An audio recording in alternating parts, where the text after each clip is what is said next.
இங்கே கூடியிருக்கும் என் குடும்பத்தை சேர்ந்தவர்களே, மேடையில் அமர்ந்திருக்கும் அத்தனை பெரியவர்களுக்கும் சிறியவர்களுக்கும் ஜேபியில் வந்திருக்காரு, கிருஷ்ணா வந்திருக்கான். அவங்களாம் அந்த படத்துல வந்து ஏதோ ஒரு விதத்துல கனெக்ட். அவங்க வந்ததும் எனக்கு ரொம்ப பெருமையா இருக்கு.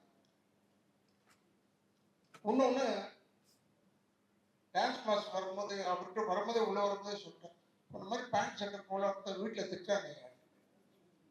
உங்களை அந்த அளவுக்கு இருக்கு, அவர் போட்டா தான் அழகா இருக்கு. அப்படிப்பட்ட ஒரு நல்ல மனிதன். இன்னொன்று எனக்கு என்ன பிடிச்சதுன்னா, மாஸ்டர்கிட்ட எல்லா அவர் படம் எடுத்தாருன்னா, அவர் படம் நடிக்கிறாருன்னா ஏதோ ஒரு சாங்ல வருவார், ஒரு சின்ன பிட்டாவது வருவார். அது எதுக்கு வராதுன்னு எனக்கு தெரியாது. நீ ஒழுங்கு ஆட மாட்டேடா, இப்பயாவது நீ ஆடனை பார்த்துக்கிடான்னு அதுக்கு வராதா என்னன்னு எனக்கு தெரியாது. ரொம்ப பிரமாதமா செய்யக்கூடிய மனிதன். இப்ப கிருஷ்ணர் பேசணும்னு சொன்னான், இவங்கெல்லாம் வந்து உண்மையில் இந்த காலத்துல இவ்வளோ வேகமா இருக்கணும்ன்றத கத்துக்கிட்டு இப்படி இருந்தான். ஏன்னா நாங்க எங்க பழைய பந்தால அப்படி வந்துட்டு போயிட்டு முடியாது. இப்ப தேவான சகோதரர்கள் இருக்காங்கன்னா நாங்களாம் ஒரு செட்டு தான் இல்ல, நாங்களாம் ஒரு பெரிய செட்டு. சொல்லிட்டு இருந்தேன் ஜெயபிரகாஷ்கிட்ட, நாங்கள் ரொம்ப நல்லவங்க இல்லை, பட் இப்ப நல்லவங்களாகிட்டோம். ஏன்னா முடியாமல் ஒன்று இருக்கு பாருங்க, அது ஒன்றுமே சொல்ல முடியாது, செய்ய முடியாது. நான் எல்லாருக்கும் அட்வைஸ் தான் பண்ணுவேன். எனக்கு இவன் வந்து படம் புக் பண்ணும்போது இவனுக்கெல்லாம் நான் நடிக்கல, இவங்க அப்பாவுக்காக நடித்தேன். யாரோட எதுக்காக இவருக்குள்ள ஒத்துக்கிட்டாருன்னு ரொம்ப பெருமையாக சொல்லிட்டு இருந்தாங்க. நான் இவங்க அப்பாவுக்காக ஒத்துக்கிட்டேன். அவர் பேர் என்னன்னா கருணாநிதினு பேர். எனக்கு ரொம்ப பிடிச்ச பேர் தான். என் பரவாயில்ல, நான் வரேன். எதுக்கு சொல்றேன்னா, இவன் எடுத்தா அன்பண்ணன் தான் பேக் பண்றாரு சார்னு சொல்லிட்டு இவன் அவரை பார்க்கறதுக்கு 4 வருஷம் ஆச்சு.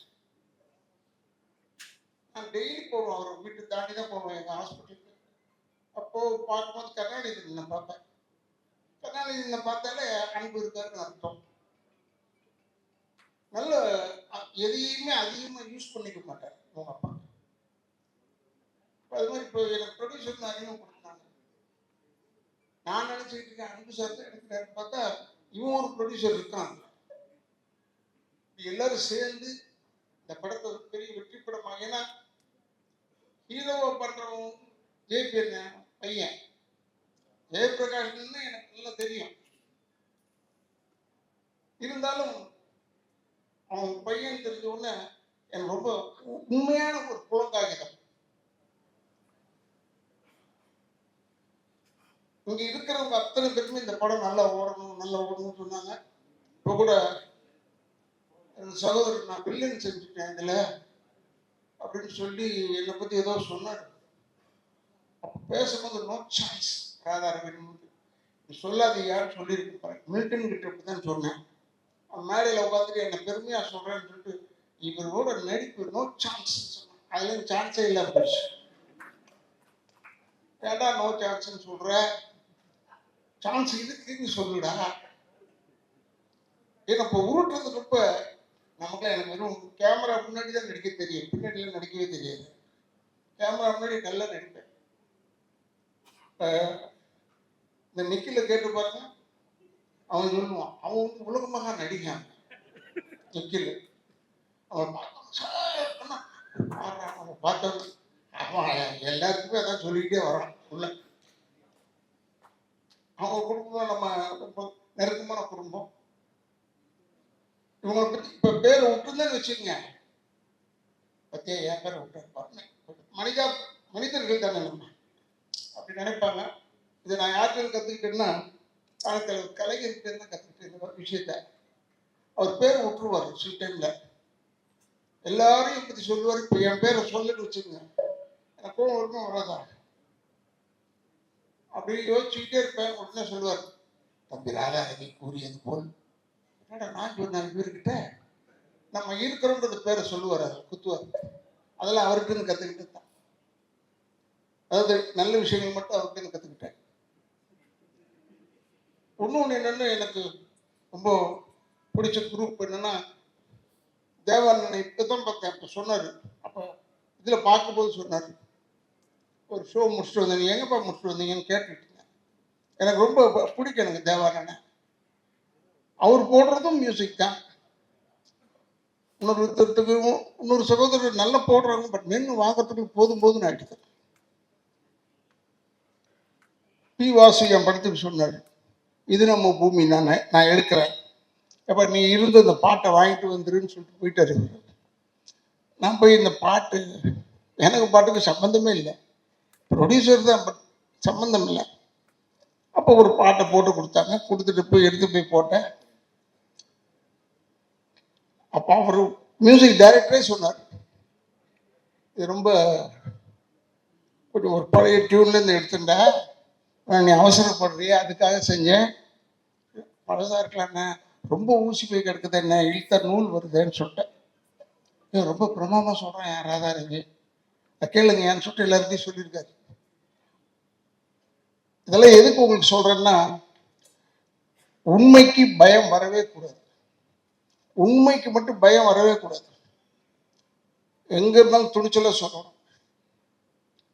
இப்போ கூட நான் கேட்டேன், அவன் பேர் என்ன கன்னடத்தால், சரண்ராஜ், அவங்க ஏன் வரலன்னு கேட்டேன். அவங்க கூப்பிட்டாங்களா என்னன்னு தெரியல. அவன் நல்லவன் தானே, வருவானே, ஏன் வர மாட்டான்? ஏன்னா வரணும், எல்லாருமே ப்ரொமோஷனுக்கு. ஒருவேளை இந்த மாதிரி படங்களுக்கெல்லாம் வந்தால் பெரிய ஹெல்ப்பாக இருக்கும், படம் ஓடுறதுக்கு பெரிய உதவியாக இருக்கும். ஏன்னா இதுவும் ஆடட் அட்ராக்ஷன் தான். இந்த ஃபங்க்ஷன் வைக்கிறாங்களே, இதெல்லாம் வந்து ஒரு added attraction for a film. ஏன்னா வேற ஒன்றுமே செய்ய சொல்லி என்னை வந்து டான்ஸ் ஆடுங்கன்னு சொல்லலை, வந்து நின்று பேசிட்டு போங்கன்னு நம்மளால எது முடியுமோ அது தெரிஞ்சுதான் சொல்றாங்க. எதுக்காக சொல்றேன்னா, இப்போ நீங்க யூடியூபர்ஸ் எல்லாம் இருக்கீங்க, பத்திரிகையாளர்கள் சில பேர் இருக்காங்க, எல்லாருமே நல்லதா போடுவாங்கன்னு சொல்ல முடியாது. சில டைம்ல அப்படி கொஞ்சம் ஒரு பொடி வைப்பாங்க. உங்களுக்குலாம் ஏன் சொல்றேன்னா, இந்த படம் ஓடுறதுக்கு நீங்க ஹெல்ப் பண்ணணும்னு ஒருத்தர் கேட்டுக்கிட்டு இருந்தாரு. நான் அப்ப நினைச்சுக்கிட்டேன், அவங்கள போய் கேட்டால் அவங்க என்ன செய்ய முடியும், நம்ம நல்ல படமா எடுக்கணும். பட் இந்த படம் நல்லா இருக்கும்னு ஏன் சொல்றேன், நான் ஒன்றும் படம்லாம் பார்க்கல. ஏன் நல்லா இருக்கு சொன்னா, தண்ணி பஞ்சம் நம்ம ஊர்ல ஹெவியா இருக்கு, பயங்கரமா இருக்கு. அதை வச்சு கதை பண்ணியிருக்காங்கன்னும் போது டெஃபினட்டா இந்த வெற்றி வந்து தண்ணியில் எழுதிய வார்த்தை மாதிரி இருக்கக்கூடாது, கல்வெட்டாக இருக்க வேண்டும். இந்த படம் நம்ம ஊருக்கு இன்னைக்கு இருக்கிற சூழ்நிலைக்கு கல்வெட்டாக நிச்சயமாக இருக்கும், அதுல எந்த விதமான சந்தேகம் கிடையாது. உனக்கு சொல்றேன், டைரக்டருக்கு சொல்றேன், என்னென்ன படம் வந்து 5 நாள் தானே ஓடிச்சு, 10 நாள் தானே ஓடிச்சு, அப்புறம் தேட்டர் எடுக்கிறேன்னு சொல்லி, அதெல்லாம் அப்படிதானே. இப்பெல்லாம் வந்து 2 வெற்றிகரமான 2வது நாள் போடுறாங்க, ஒன்றுதான் 5 நாள் ஓடி இருக்கு. அதை சொல்லு. ஏன் சொல்றேன்னா, இப்போ நான் கூட கடைசி தோட்டான்னு ஒரு படம் நடித்தேன், அந்த ரிலீஸ்லேயே பெஸ்ட் பிக்சருங்க இதுன்னு சொன்னாங்க. அப்போ ஒரு 3 நாள் கூட சேர்ந்தவங்கள ரிலீஸ் ஆச்சு.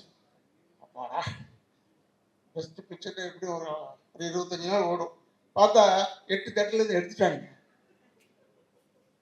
தேட்டர் கிடைக்கல. அதெல்லாம் சொல்லன்னு பார்த்தேன், அன்பு போயிட்டப்ப அன்புகிட்ட சொல்லன்னு பார்த்தேன், ஓ நீ வேற ஏதாவது செலவு பண்ணுறதோட இங்கே ஒரு 3 தேட்டர் கட்டி முடியாது. ஏன்னா வெல்லிங்டன் போயிடுச்சு, போயிடுச்சு, லிபர்ட்டி போயிடுச்சு, எல்லாம் போயிடுச்சு, ஆனந்த் போயிடுச்சு. எது நல்ல தேட்டர் நாங்களாம் போய் படம் பார்ப்போம், அந்த படம்லாம் அந்த தேட்டர்லாம் காணான்னு ஒன்றும் ஆச்சரியமா இருக்கு. நல்லவேளை சத்தியம் தேட்டரில் இன்னும் ஓடிட்டு இருக்கு. அப்புறம் இந்த பக்கம் புதுசாக கட்டுறாங்க. அதனால நான் அன்புகிட்ட சொல்லலான்னு பார்த்தேன், இப்போ ஒரு தேட்டர் 2 தேட்டர் கட்டி கொடுப்பா சிட்டிக்குள்ள, ஏன்னா 7-8 தேட்டர் போயிடுச்சு.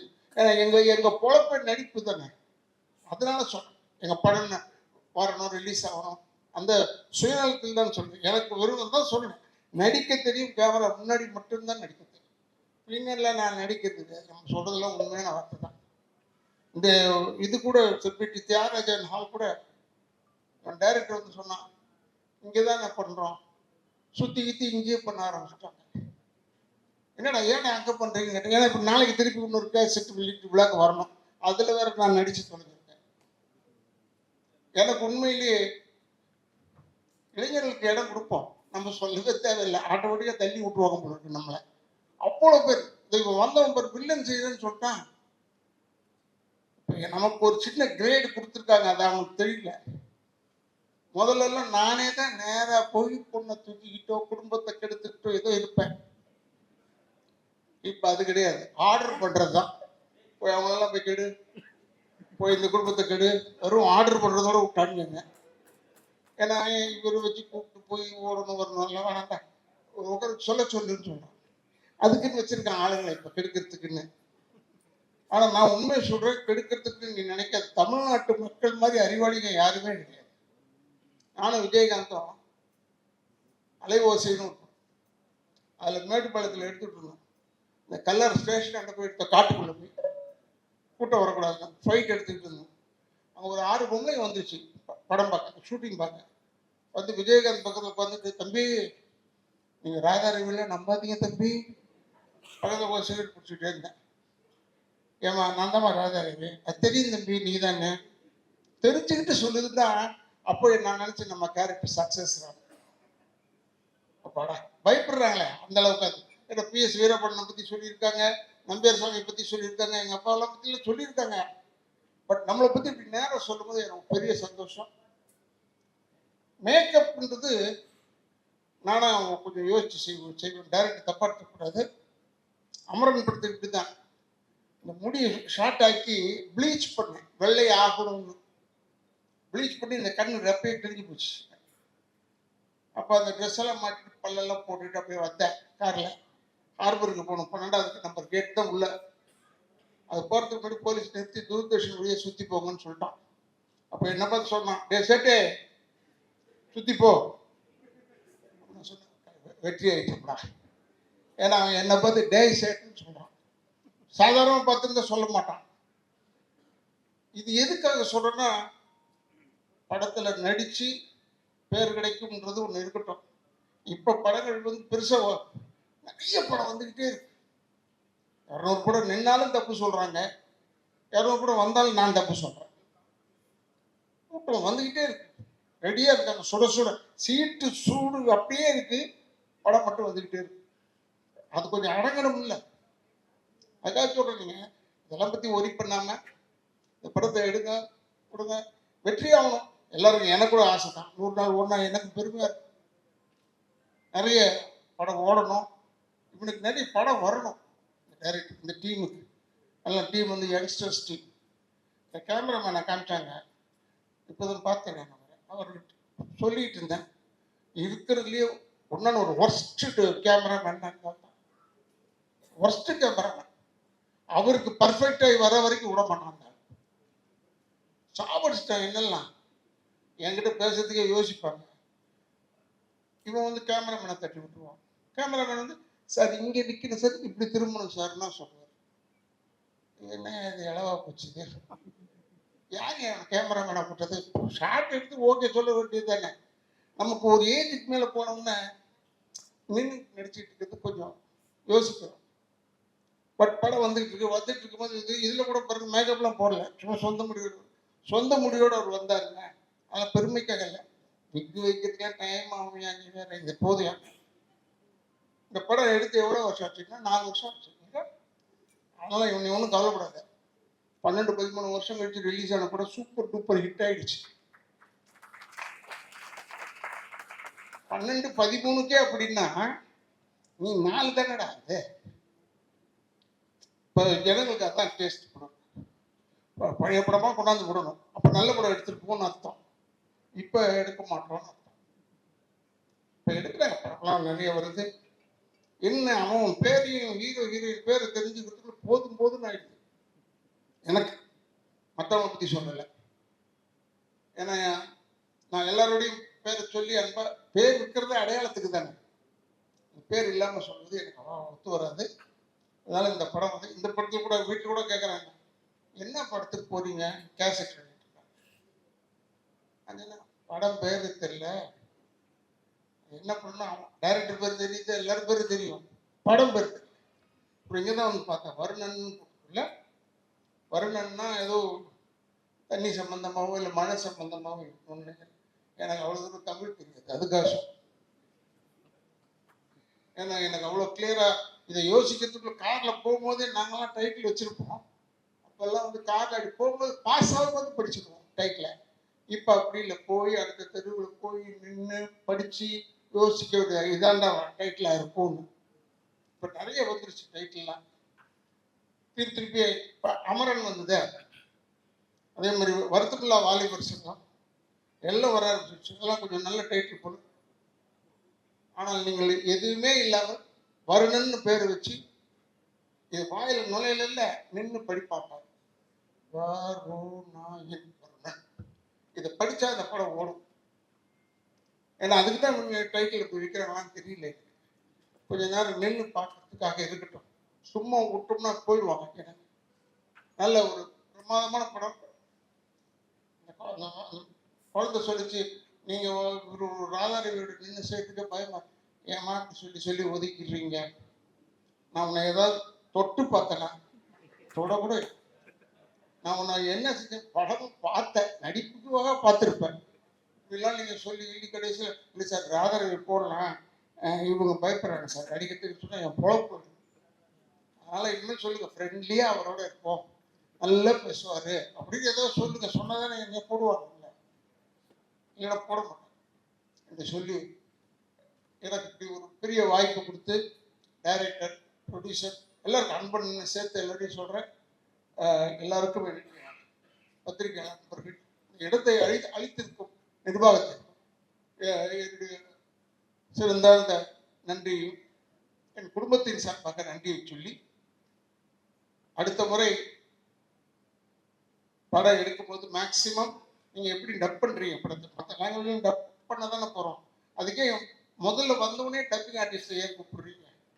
சில பேர் நடிக்க வச்சுருக்காங்க, அவங்க எல்லாமே டப் பண்ணுறாங்க, அவங்களே பேச சொல்லுங்க என்று சொல்லி எனக்கு இவ்வளோதான் அறிவுரை. இன்னொன்று, இளைஞர்கள் தயவுசெய்து தாய் தந்தையரை முதியோர் இல்லத்தில் சேர்த்து விடாதீர்கள். கடைசி கூட வச்சு காப்பாற்றுங்க, அவங்க மட்டும் விட்டுறாதீங்க. தாய் தந்தையரை முடங்கி கொண்டிருந்தால் அதுவே ஒரு பெரிய ஆசீர்வாதம் என்று கூறி எனக்கு வாய்ப்பு கொடுத்ததற்கு நன்றி நன்றி நன்றி.